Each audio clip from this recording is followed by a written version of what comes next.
Hello, जय श्री श्याम। स्वागत है आपका एग्ज़ाम केंद्र के ऑफिशियल यूट्यूब चैनल पर। आई होप कि आप सब अच्छे और अच्छे से अपने एग्ज़ाम की प्रिपरेशन कर रहे हैं। आज अपने इस वीडियो में बात करने वाले हैं एसबीई अप्रेंटिस के रिज़ल्ट को लेके। अभी हाल ही में एसबीई अप्रेंटिस का जो रिज़ल्ट है वो आउट हुआ है। तो काफ़ी स्टूडेंट्स के कॉल और मैसेज आ रहे थे कि सर मेरा क्लियर हुआ है, क्या मुझे ज्वाइन करना चाहिए कि नहीं करना चाहिए।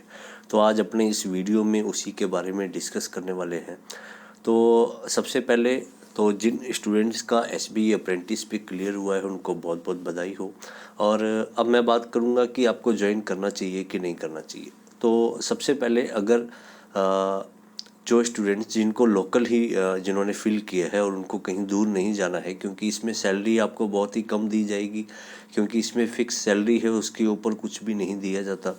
तो अगर आपको लोकल मिलता है और जो जितने भी स्टूडेंट्स हैं कि अगर वो अप डाउन कर सकते हैं कि उनको घर से बिल्कुल पास में ही मिल रहा है और वो जो अपना टाइम मैनेजमेंट है उसको सही से लेकर चल सकते हैं कि हाँ 8-10 घंटे की जॉब करके आप अपनी स्टडी भी घर पे आके कर सकते हैं, तो आपको ये जॉब करनी चाहिए। आपको 1 साल का एक्सपीरियंस भी मिलेगा उसमें, और ये एक्सपीरियंस आपको सेल्स डिपार्टमेंट का माना जाता है।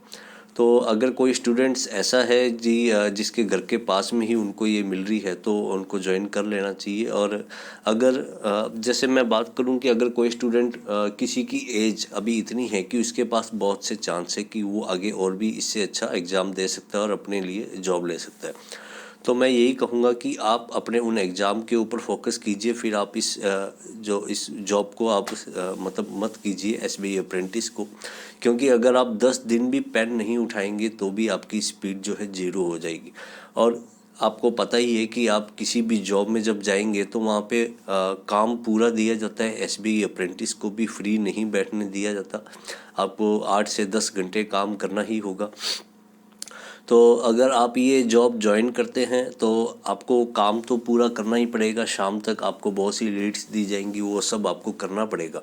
आपको जो कैशियर है या जो एचआरएमएस का जो आईडी है वो सब आपको नहीं दी जाएगी, उस पर काम नहीं करने दिया जाएगा। आपको सिर्फ सेल्स का भी काम करना इस पे होता है। तो और अब मैं बात करूं ऐसे स्टूडेंट्स जिनकी एज ओवर हो चुकी है अब इस टाइम में प्रेजेंट में, और जो अभी आईबीपीएस का जो कैलेंडर आउट हुआ है उसमें कोई भी एग्ज़ाम वो नहीं दे सकते हैं, तो ऐसे स्टूडेंट को बोलूँगा कि आप लोग इसे ज्वाइन कीजिए। क्योंकि आप जब 1 साल कंप्लीट करेंगे तो आपके पास सर्टिफिकेट आएगा 1 साल का एक्सपीरियंस का, और उसके थ्रू आप प्राइवेट सेक्टर में सेल्स डिपार्टमेंट में आपको जॉब आराम से मिल सकती है। और एक अच्छी सैलरी मैं नहीं बोलूँगा, लेकिन आपको इससे ज़्यादा वहाँ पर मिल जाएगी सैलरी जितना अभी एसबीई अप्रेंटिस में आपको मिल रहा है।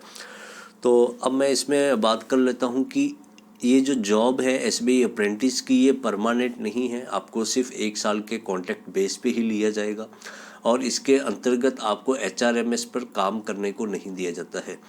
और काम की मैं बात करूं तो 8 से 10 घंटे आपको काम करना ही होता है। आपको फ्री बैठने नहीं दिया जाता, क्योंकि आपको पता ही है किसी भी बैंक में फ्री बैठने को नहीं मिलेगा। काम वैसे ही बहुत होता है बैंक में।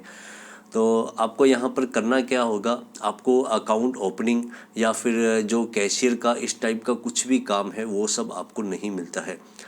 क्योंकि ये वे जितने भी जो अकाउंट ओपनिंग एंड कैशियर ये सब परमानेंट जॉब रोल पे हैं, लेकिन आप कॉन्ट्रैक्ट बेस पे हो, तो उन लोगों का जो भी काम है वो आपको करने को नहीं मिलता। आपको सिर्फ एडिशनल काम ही करना होता है।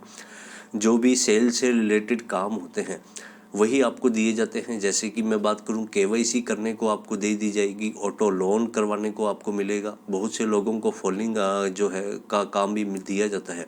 आपको कुछ सेलेक्टेड क्लाइंट का जो बैंक के होते हैं उनका नंबर दिया जाता है, उनको कॉल करके भी पूछना होता है कि सर आपको कोई लोन लेना है कि नहीं। सो आपको एचआरएमएस पे काम करने को नहीं मिलेगा। इसका एक्सेस जो है वो केवल वहाँ के एम्प्लॉयज़ को ही होता है। इसका जो एक्सेस आपको नहीं दिया जाता। तो आपको जो भी एडिशनल काम होते हैं वे सारे पेपर वर्क वाले ये सारी चीज़ आपको दी जाएगी। अब अपने बात करते हैं कि सर्टिफिकेट के बारे में। मैं तो सर्टिफिकेट में बारे में आपको मैं बता दूं कि इसका वैल्यू सेल्स में ज़्यादा गिना जाता है, ना कि बैंक के नॉर्मल जॉब्स में। आपको इसका कोई भी वैल्यू नॉर्मल जॉब्स के अंदर आपको नहीं मिलेगा। बैंक के जो इंटरव्यू होते हैं, अगर आपको ऐसा लगता है कि अप्रेंटिस का सर्टिफिकेट बताएंगे तो वहाँ पर आपको कुछ वेज मिल जाएगा, तो ऐसा बिल्कुल भी नहीं होता है।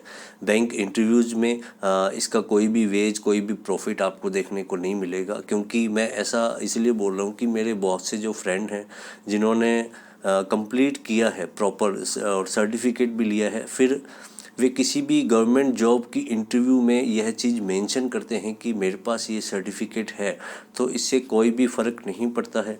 इंटरव्यू लेने वाला आपको सिर्फ इतना ही कहेगा कि अच्छा ठीक है। इसके अलावा अगर आप कोई भी प्राइवेट जॉब में जाते हैं तो इससे आपको बेनिफिट ज़रूर मिलता है। क्योंकि मिलता है कि नहीं, तो ये चीज़ में मैं आपको बता दूं कि अगर आपको वहाँ पर सेल्स डिपार्टमेंट में रखा जा रहा है तो आपको सेल्स का एक्सपीरियंस तो है ही 1 साल का SBI अप्रेंटिस में, तो आपको इसका बेनिफिट ज़रूर मिलता है। और इसके साथ ही आपको नॉलेज तो है ही सेल्स की। तो किसी भी प्राइवेट बैंक में अगर आप जाएंगे तो स्टार्टिंग में आपको किसी भी सेल्स डिपार्टमेंट में ही रखा जाएगा।